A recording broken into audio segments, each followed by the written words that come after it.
السلام علیکم ویورز، کیسے ہیں آپ ویورز؟ آج کی اس ویڈیو میں آپ کو بتاؤں گی کہ کس طرح 30,000 سال پہلے ایک تندور کے پانی نے دنیا غرق کر دی تھی، اور آج کے سائنسدانوں نے اس طوفان کو کس طرح دریافت کیا۔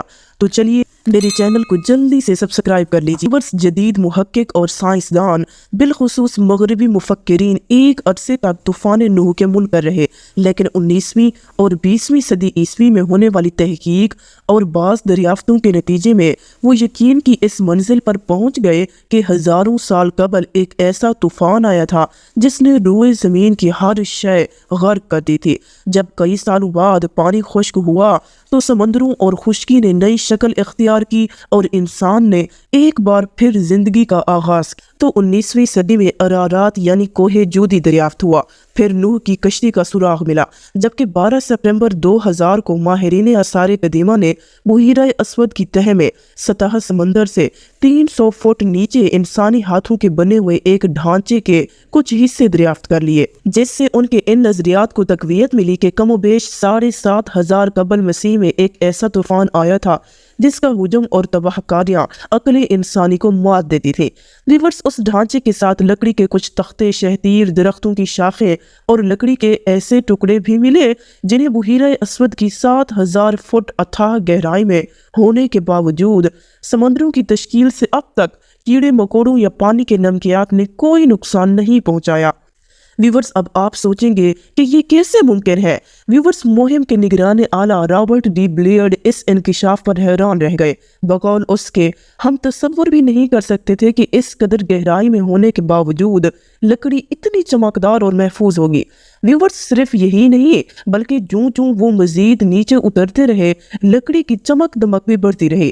محققین نے بحیرہ اسود سے ہونے والی اس دریافت کو قدیم ترین جہازوں کی غرقابی اور ایک ناقابل یقین حد تک عظیم طوفان کے پس منظر میں دیکھا ہے۔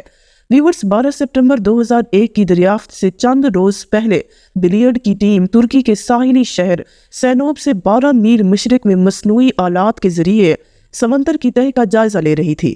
جب اس نے ایک روبوٹ کو تہہ میں اتارا تو انسانی ہاتھوں کے بنے ہوئے چوبی ڈھانچے کے منظر عام پر آنے نے گویا تحقیق کا رخ ہی تبدیل کر دیا۔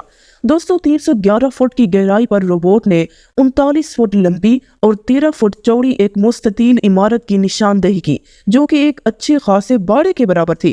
اس کے ساتھ ہی درختوں کی شاخوں، لکڑی کے ٹکڑوں، تراشیدہ پتھروں اور دیگر اشیاء نے یہ ثابت کر دیا کہ اس چوبی ڈھانچے میں کبھی انسان رہا کرتا تھا۔ اسی علاقے سے ماہرین کو 2 اور تباہ شدہ جہاز ملے جن کے ڈھانچوں میں سے کثیر تعداد میں لکڑی کے تختے اور پکی مٹی کے بنے ہوئے مرتبان بھی برآمد ہوئے۔ اس طرح کے مرتبان ویورز قدیم زمانوں میں زیتون کا تیل یا شراب جیسی لیکوڈ چیزوں کی نقل و حمل کے لیے استعمال ہوتے تھے۔ ویورز، ولیم ریان اور والٹر مین کی کتاب نوح کا طوفان اس کی جانے والی تحقیق کا سالڈ ثبوت ہے۔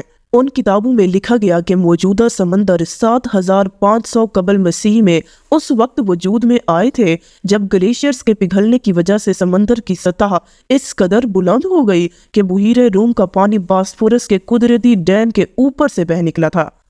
ویورز، تھیوری کے مطابق یہ واقعہ عظیم طوفان یا طوفان نوح سے پہلے یا بعد میں رونما ہوا۔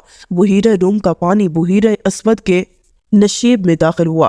یہ بھاری نمکین پانی اس تازہ پانی کی جھیل میں بیٹھتا چلا گیا۔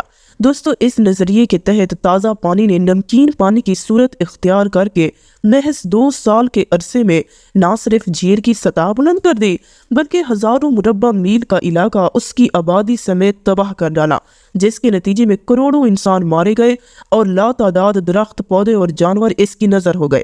سیلاب نے پانی کو واضح طور پر 2 حصوں میں تقسیم کر دیا، جس سے تہہ میں موجود پانی کی آکسیجن کے حصول کے لیے سطح سمندر پر آمد رک گئی کیونکہ وہ ہلکا اور تازہ پانی تھا۔ چنانچہ نسبتاً کم تازہ پانی بحیرہ روم کے پانیوں کے اوپر رک گیا، جو خود تو قدرتی طور پر آکسیجن حاصل کرتا رہا لیکن نیچے کی سطح اس سے محروم رہی۔